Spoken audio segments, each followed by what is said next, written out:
कई बार जीवन के छोटे छोटे कम हमें जीवन बड़े फायदे दे जाते हैं। ऐसा ही एक काम है एक भूखे कुत्ते को रोटी खिलाने का। यह एक ऐसा काम है जिसे हमारे भारतीय परंपरा में शुभ और पुण्य का माना जाता है। पर क्या आपने कभी सोचा है कि कुत्ते को रोटी खिलाने से वास्तव में कौन सा फल प्राप्त होता है? नमस्कार दोस्तों, स्वागत है आपका मेरे शिव कृष्ण ज्ञान में। आप इस कहानी को अंत तक जरूर सुनिए दोस्तों।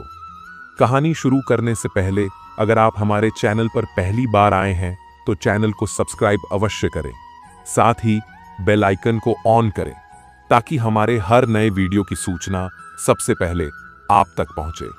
अगर आप भगवान श्री कृष्ण के सच्चे भक्त हैं तो कमेंट बॉक्स में लिखिए जय श्री राधे कृष्ण। तो बिना समय गवाए आइए इस कहानी को शुरू करते हैं दोस्तों। एक गांव के एक कोने में एक बूढ़े बाबा रहा करते थे। उनके पास ज्ञान का बहुत बड़ा भंडार था और उनके पास लोग दूर दूर से उनकी बातों को सुनने आते थे। एक दिन एक नौजवान युवा उनके पास आया और बोला, बाबा, मैंने सुना है कि कुत्ते को रोटी खिलाने से पुण्य मिलता है। क्या यह सच है? और अगर हां तो इससे मुझे क्या फल मिलेगा? बाबा ने मुस्कुराते हुए कहा, बेटा, तुम्हें इसके लिए केवल मेरा उत्तर नहीं चाहिए, बल्कि तुम्हें इसे खुद अनुभव करना होगा। जाओ और किसी भूखे कुत्ते को रोटी खिलाओ। युवक ने बाबा की बात मानी और अगले दिन सुबह सुबह उसने एक ताजी रोटी बनाई और अपने गांव के एक गाली में भटक रहे दुबले पतले भूखे कुत्ते के पास पहुंचा। वह कुत्ता पहले डरते डरते पीछे हटा, लेकिन जब युवक ने प्यार से उसे बुलाया और रोटी दी तो उसकी आंखों में एक अजीब सी चमक आ गई। कुत्ते ने रोटी खाते हुए पूंछ हिलाई और उसकी आंखों में जैसे कृतज्ञता के भाव छलकने लगे। युवक ने बाबा के पास वापस आकर यह अनुभव सुनाया। बाबा मुस्कुराए और बोले, देखा बेटा, तूने उस कुत्ते को केवल रोटी नहीं दी, तूने उसके लिए दया और प्रेम का दान किया है। कुत्ते की पूंछ हिलाना और उसकी आंखों की चमक इस बात का प्रमाण है कि तूने उसके पेट की भूख ही नहीं, उसकी आत्मा को भी तृप्त किया है। बाबा ने आगे कहा, कुत्ता हमारे जीवन में वफादारी और प्रेम का प्रतीक है। जब तुम उसे भोजन देते हो तो तुम केवल उसका पेट नहीं भरते, बल्कि यह ब्रह्मांड तुम्हारी उदारता को देखता है और इसे अपने तरीके से तुम्हें लौटाता है। तुम्हारे भीतर का जो मानव है वह और अधिक दयालु और निर्मल बनता है। यही असली फल है।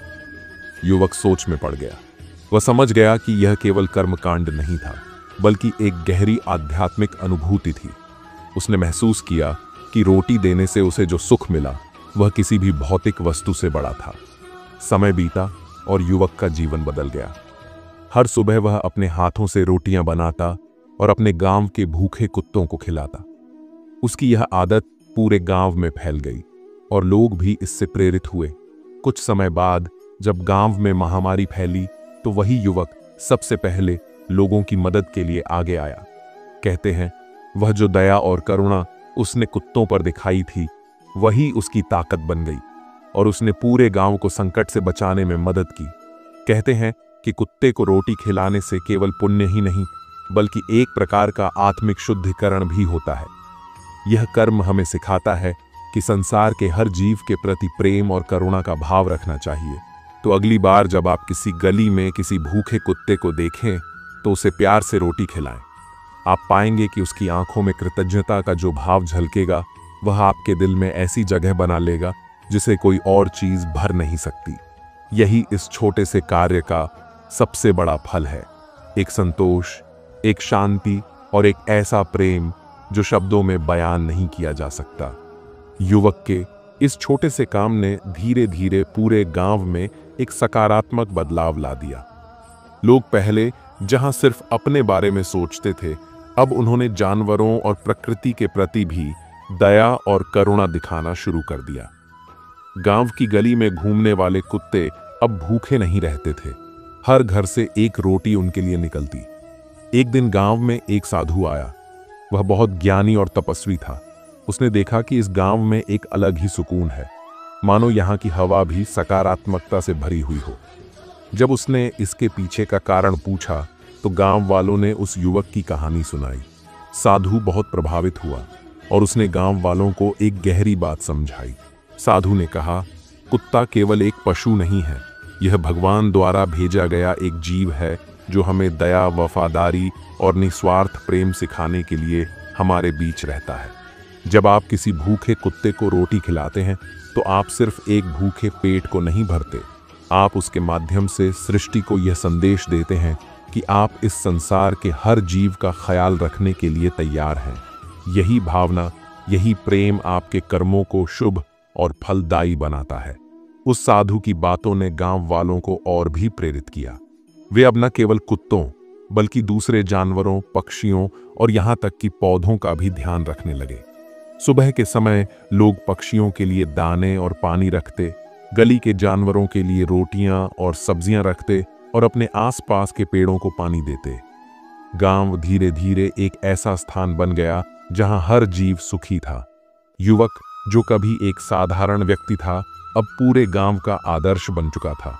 उसकी दयालुता ने न केवल उसके जीवन को बदल दिया बल्कि पूरे गांव को एक नई दिशा दी। कहते हैं कुछ साल बाद वह युवक एक बड़े शहर गया।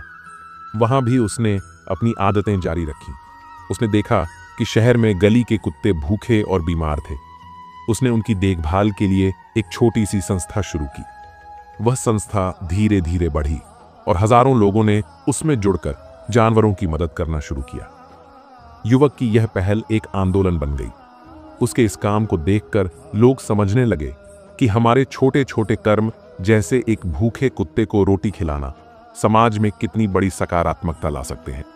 आज भी अगर आप किसी गली के कुत्ते को रोटी खिलाते हैं तो याद रखें कि आप केवल एक भूखे जानवर को भोजन नहीं दे रहे हैं, आप ब्रह्मांड को यह संदेश दे रहे हैं कि आपके भीतर दया और करुणा की लौ जल रही है।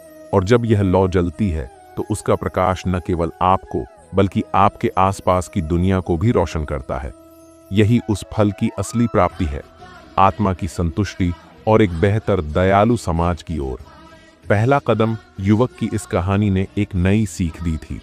कर्मों का फल हमेशा सीधे दिखाई नहीं देता, लेकिन वह हमारे जीवन के हर हिस्से को छूता है। उसकी संस्था ने न जाने कितने जानवरों का जीवन बदल दिया। वह हर दिन किसी न किसी भूखे कुत्ते, बिल्ली या अन्य जानवर के लिए भोजन का इंतजाम करता। लोग उसे देखकर प्रेरित होते गए और यह सिलसिला शहर दर शहर फैलने लगा।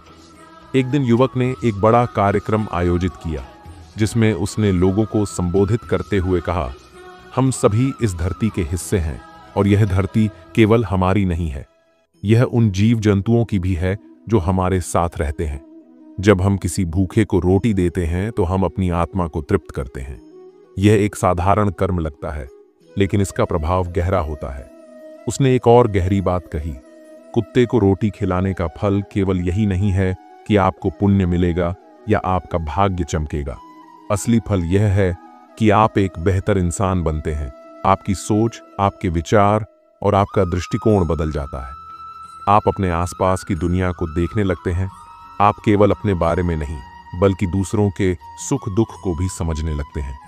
यही परिवर्तन सबसे बड़ा फल है। युवक के इस संदेश ने लाखों लोगों के दिलों को छुआ। लोग समझ गए कि प्रेम और करुणा ही असली धर्म है। उसके बाद उसने अपनी संस्था का विस्तार किया और गांवों में भी कार्यक्रम शुरू किए। उसने हर जगह यह संदेश फैलाया कि रोटी केवल इंसानों की नहीं बल्कि हर जीव का अधिकार है।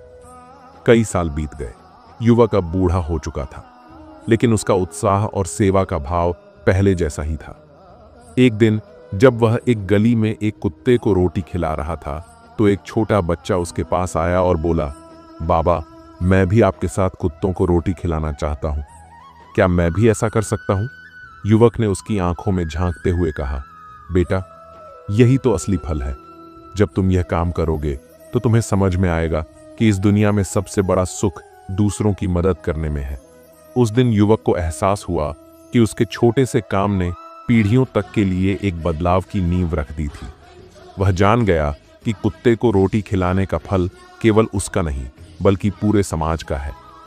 आज भी उसके द्वारा शुरू की गई परंपरा जीवित है। लोग भले ही उसे न जानते हों, लेकिन उसके किए गए काम की गूंज हर गली में, हर गांव में और हर शहर में सुनाई देती है। जब भी कोई भूखे कुत्ते को रोटी खिलाता है तो कहीं न कहीं वह उसी प्रेम और दया का अंश बन जाता है जिसे युवक ने इतने वर्षों पहले शुरू किया था। यह कहानी हमें सिखाती है कि हर छोटा काम बड़ा बदलाव ला सकता है। जब आप अगली बार किसी गली में कुत्ते को रोटी खिलाएं, तो यह याद रखें कि आप केवल उसका पेट नहीं भर रहे हैं, बल्कि अपनी आत्मा को भी प्रेम और दया के रस से सींच रहे हैं। यही जीवन का असली फल है, प्रेम, करुणा और दूसरों के प्रति एक सच्चा मानवीय दृष्टिकोण। अगर यह वीडियो आपको पसंद आया हो तो इसे लाइक करें, शेयर करें और हमारे चैनल को सब्सक्राइब करना न भूलें। अगले वीडियो में फिर मिलते हैं। धन्यवाद।